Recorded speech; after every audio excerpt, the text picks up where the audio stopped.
the Ickonic Connect the News Show this week. As I've been saying for decades, if you want to see what's planned for the West tomorrow, look at China today. And now we have Klaus Schwab of the World Economic Forum saying that China is a role model for the world. Exactly.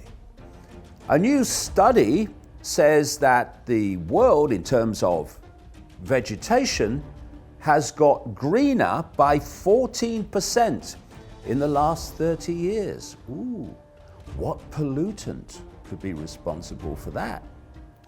And then there's the BBC woker than woke, Gary Lineker, who has been trashing Qatar over the World Cup, and now it is revealed that he's took £1.6 million of Qatar's money through the state broadcaster. Question: is he a hypocrite? Answer: is he a woker?